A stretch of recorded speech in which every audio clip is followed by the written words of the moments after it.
A block of metal weighing 2 kg is resting on a frictionless plane. It is struck by a jet releasing water at a rate of 1 kg per second and at a speed of 5 meter per second. Calculate the initial acceleration of the block. तो यहाँ पे एक question है कि एक block है 2 kg का और ये ब्लॉक ये इस प्लेन पे रुका हुआ है। यहाँ पे हम एक स्ट्रक कर रहे हैं पानी, एक जेट के द्वारा हम पानी इस पे डाल रहे हैं और इस पानी जो इस पाइप से निकल रहा है वो 1 kg पर सेकेंड के हिसाब से निकल रहा है। इसके पानी का निकलने का रेट है और ये पानी फ्लो कर रहा है, पानी की वेलोसिटी है 5 मीटर पर सेकेंड। तो हमें जानना है कि इसका एक्सेलरेशन क्या होगा इस ब्लॉक का। तो एक्सेलरेशन हम लोग जानते हैं कि एक्सेलरेशन क्या होता है, change in velocity upon change in time, मतलब dv/dt। This is acceleration. तो यहाँ पे तो कुछ ऐसा डेटा है नहीं हमारे पास कि change in velocity upon change in time करके निकालें एक्सेलरेशन, ठीक है। फिर और दूसरा तरीका क्या आता है कि अगर हम फोर्स निकाल लेते हैं तो एक्सेलरेशन निकाल लेंगे, क्योंकि फोर्स बराबर मास इंटू एक्सेलरेशन होता है। तो फोर्स हमें पता है क्या, यहाँ पे किस तरीके से फोर्स लग रहा है वो भी नहीं पता, सिर्फ मास पता है, तो ये भी काम नहीं आएगा। यहाँ पे सेकेंड लो ही है, इसको हम ऐसे लिखते हैं मास एक्सेलरेशन की जगह पे dv/dt।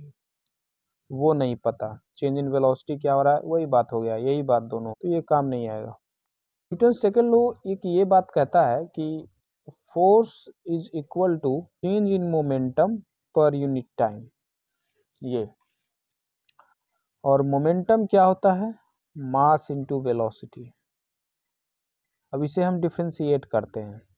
तो आज तो हम यहाँ पे मास को पहले जब हम डिफ्रेंशिएट करते थे तो यहाँ पे मास को हम लोग कांस्टेंट मानते थे और मास को डिफ्रेंशिएट नहीं करते थे। बट आप इस सिचुएशन में देखिए कि मास हमेशा बढ़ रहा है, हर सेकेंड बढ़ रहा है। 1 सेकेंड बाद 1 kg, 2 सेकेंड बाद 2 kg, है ना, हर सेकेंड बढ़ रहा है। और उस बॉडी का वेलोसिटी कांस्टेंट है, इसमें वेलोसिटी इंक्रीज नहीं कर रहा है, वेलोसिटी कांस्टेंट है। जो एक्स्ट्रा बॉडी है, जो 1 kg का पानी आया उसका वेलोसिटी 5 मीटर पर सेकेंड, फिर और 1 kg का पानी आएगा उसका भी वेलोसिटी 5 मीटर पर सेकेंड। तो velocity is not changing here but mass is changing. तो यहाँ पे हम वेलोसिटी को कांस्टेंट मानेंगे और मास को वेरिएबल। तो पहले हम इसे डिफ्रेंशिएट करते हैं, पार्शियल डिफ्रेंशिएशन, दोनों को डिफ्रेंशिएट करते हैं। तो पहले m को कांस्टेंट मानते हैं और dv/dt करते हैं, फिर प्लस v को कांस्टेंट मानते हैं और dm/dt। तो ये हुआ फोर्स। इस सिचुएशन में वेलोसिटी इज कांस्टेंट, तो उसका डिफरेंशिएशन 0 होगा क्योंकि वेलोसिटी कांस्टेंट था। इसमें ये काम नहीं आएगा, ये काम नहीं आएगा, ये वाला काम आएगा, f बराबर v dm/dt। और velocity is constant, so that is 5 metre per second and changing in velocity dm/dt क्या है 1, तो 5 न्यूटन। तो फोर्स आया 5 न्यूटन, तो हम एक्सेलरेशन निकाल सकते हैं। एक्सेलरेशन बराबर होता है फोर्स बाय मास, फोर्स है 5, मास है 2,